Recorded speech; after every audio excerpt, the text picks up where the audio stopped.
जो turn out है ये एक बहुत बड़ा क्वेश्चन मार्क है कि आप जो जो चीज़ें पेपर पर है वो उस तरह की वैलिडेट नहीं कर रही। जो टर्न आउट आया है आप अपने वर्कर को उस तरह से नहीं निकाल सके।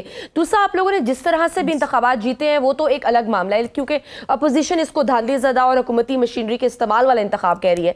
मगर इसमें अहम बात ये भी है, अभी आपने पहले भी मैंशन किया कि अपोजिशन भी आपको ताना देती रही है कि आपको आम वर्कर नहीं मिला जिस पर आप एतमाद कर सके, क्योंकि ज़िमनी इंतखाबात में अक्सरियत किसी न किसी वजीर, मुशीर या साबिक सियासतदान के रिश्तेदार ही रहे हैं। मिसाल के तौर पर भी माजिद नज़ीम साहब ने खुद भी ट्वीट किया हुआ था, उन्होंने मेंशन किया हुआ था कि राना सनाउल्लाह के दामाद राना अहमद शहरयार, फिर वजीर मुमलिकत तलाल चौधरी के भाई बिलाल बदर, साबिक वजीर मनाजिर रांझा के बेटे सुल्तान रांझा, फिर इसी तरह साबिक वजीर राजा रियाज के बेटे राजा दानियाल। आम वर्कर नहीं मिलता। क्या आपकी पार्टी में भी गुंजाइश नहीं है कि आम वर्कर आगे आ सके?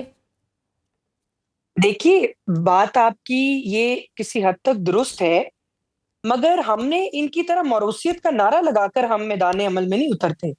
अगर किसी का डॉक्टर का बेटा लायक है और वो एमबीबीएस पास करता है तो उसका हक बनता है कि वो जो है वो आपका अ, जो वो डॉक्टर बने। इसी तरह अगर कोई सियासतदान है और उसके बच्चे को अवाम पसंद करती है, वो अवामी तवक्कात पे पूरा उतरता है, तो उसको हक है, वो अगर उसका बेटा है, भाई है, तो वो इलेक्शन लड़े। इसके ऊपर मैं बात नहीं करती क्योंकि हमारी इतनी हाई होप्स नहीं है इसके ऊपर। हमने इतनी हाई सेइंग इसके ऊपर नहीं की हुई। मकसद कहने का ये है यहाँ पे कि प्रॉब्लम टर्न आउट की नहीं है। जब भी ज़िमनी इलेक्शन होता है, टर्न आउट का जो आम जनरल इलेक्शन है, उससे थोड़ा-सा डिफरेंस होता है, उस थोड़ा तरह सा का कम होता मोमेंटम है, पूरे बट ये तो बहुत पाकिस्तान ज्यादा में कम है। बना। लेकिन मैं आपको यहाँ पे बताती हूँ, होता ये है कि जब ज़िमनी इलेक्शन होता है, तो उस तरह से माहौल को बनाना पड़ता है, क्राउड को चार्ज करना पड़ता है, आपको मोमेंटम बनाना पड़ता है। हम्म। इसके अंदर हमारी अगर आप हमारे पीएमएलएन के पेजेस देख लें ऑन सोशल मीडिया, आप देखेंगे हमारी बहुत बेहतरीन कैंपेन चली। अवाम ने उसमें पुरजोश अवाम आई, अपना जोशो जज्बा जो है वो दिखाया। आम पब्लिक भी, आपने उसकी मैं आपको मिसाल देती हूँ। मियाँ वाली की हिस्ट्री में फर्स्ट टाइम खवातीन इतनी बड़ी तादाद में बाहर निकली, उनके कन्वेंशन हुए। मैं खुद खातून होकर पहली दफा मैंने पूरी पीपी 87 की जो कैंपेन है उसकी मॉनिटरिंग की। मैंने खुद कैंपेन चलाई, मैं एक-एक जलसे में गई हूँ कैंडिडेट के साथ। मैंने बड़े-बड़े मर्दों के इज्तिमात से जो है वो मुखातिब हुई हूँ और रिक्वेस्ट की है, खवातीन से ही हुई है। इसी तरह हमारे जो फैसलाबाद में राना शहरयार साहब थे, राजा दानियाल साहब थे, उनकी कैंपेन जो है मुख्तलिफ लोग चला रहे थे। वहाँ पे हमारे देरीना एक कारकुन इसरार खान साहब के जो बेटे हैं, उन्होंने उनकी कैंपेन को बड़े अच्छे तरीके से चलाया। हमारी खवातीन वहाँ पर थीं, उन्होंने उनकी कैंपेन को बहुत अच्छी तरह से लेकर चलीं। हम्म। राना सनाउल्लाह साहब की मिसेज़ हैं, अपने बेटे की कैंपेन उन्होंने की। तो ये सारे लोगों को इन्होंने क्राउड को चार्ज किया और लोगों ने अपना एहसास दिलाया कि हम तरक्की, खुशहाली और जो अवाम का सोचेगा हम उसके साथ होंगे। इस दफा हम झूठे नारों, वादों के साथ हम नहीं खड़े होंगे। तो अवाम ने अपना फैसला दे दिया। भाई, कम टर्न अपोजिशन को आउट तो ये था, एतराज था ना, उनको तो टर्न वो आउट था। लेवल प्लेइंग फील्ड ही नहीं मिल रही थी ना, जिसकी वजह से उन्होंने कहा कि हमारे साथ ज्यादती हुई, हम नहीं इसमें हिस्सा बनेंगे। तो नहीं, हमने ग्राउंड तो खुला था आपके लिए, मैदान देखिए खुला था। अगर नहीं देखिए, अगर किसी ने कोई करप्ट प्रैक्टिस की है और अदालत उसको सजा दे देती है और उसका रास्ता बंद हो जाता है, तो वो मैंने तो या आपने तो नहीं किया, वो पीएमएलएन ने या पीपल्स पार्टी ने तो नहीं किया।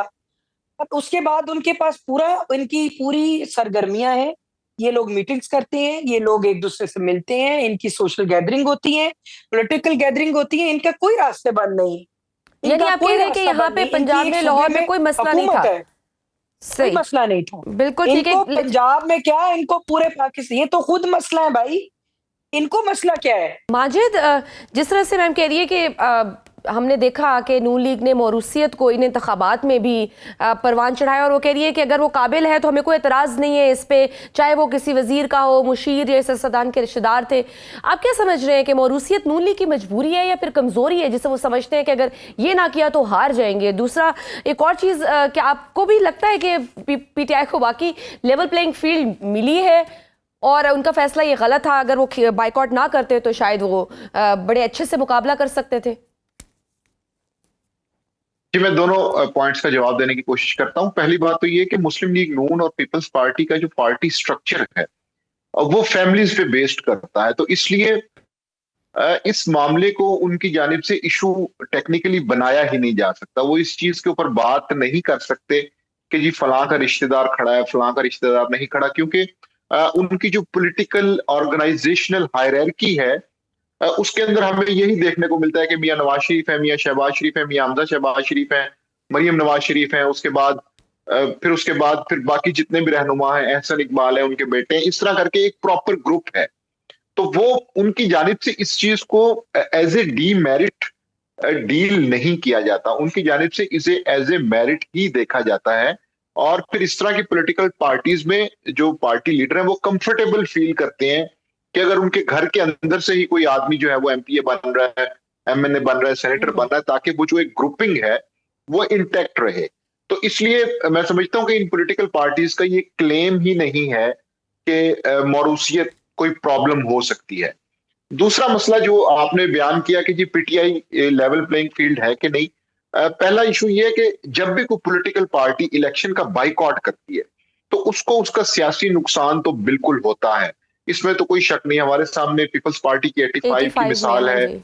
तहरीक इंसाफ की 2008 की मिसाल है, जमात इस्लामी की 1997 की मिसाल है कि जब जब उन्होंने बाइकआउट किया तो उनको पॉलिटिकली नुकसान तो हुआ।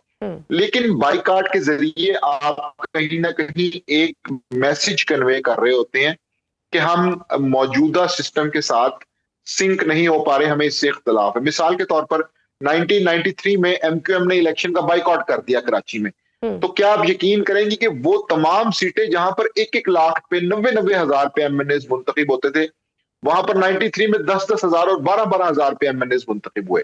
वो एमएनए मुंतखब तो हो गए, असेंबली में भी चले गए, लेकिन वो आज तक अपनी सफाइयां देते फिरते हैं, आज तक वो अपनी क्लैरिफिकेशंस देते फिरते हैं कि देखें जी वो 93 के, अच्छा आप 93 वाले एमएनए। तो वो एक पॉलिटिकली एक रिचुअल बन जाता है। तो इसलिए ये बात तो दुरुस्त है कि बाई इलेक्शन हो गया है, उसमें बेशक टर्नआउट कम है, लोग जीत चुके हैं, लेकिन वो जो उसकी क्रेडिबिलिटी होती है उस पर एक क्वेश्चन मार्क आ जाता है। बिल्कुल सही। शुमाला साहब, नून लीग की मुसलसल इंतखाबी फतूहात के बाद भी मुआशी सूरत हाल वहीं खड़ी है। टेक्सटाइल कॉटन इंडस्ट्री तारीख के बदतरीन मुआशी बहरान से दो चार है, उनकी यूनियन एहतजाज कर रही है, शुगर मिल्स एसोसिएशन ने हुकूमत को चीनी की कीमतों में इजाफे का जिम्मेदार करार दी है। क्या ये सब आपकी तरजीहात में आता है? देखें, मैं आपको यहाँ पे ये बताती चलूं कि पाकिस्तान के जिस वक्त हम हुकूमत में आए थे, पाकिस्तान में दूध और शहद की नहरें नहीं बह रही थी और अब भी नहीं बह रही, ये हकीकत है। लेकिन हम पाकिस्तान की तरक्की, खुशहाली और मईशत की बहाली के लिए कोशां हैं। हमने एनर्जी के ऊपर काम किया, हमने लोगों की जो यूटिलिटी जो बिल्स हैं उसके ऊपर काम किया, हमने जो आपकी सफारती जो ताल्लुकात हैं उनको बेहतर किया, और पूरी कौम ने देखा कि पाकिस्तान को जो आलमी सतह पर पजीराई मिली, ये भी एक हमारी तरक्की का ही शाखसना है।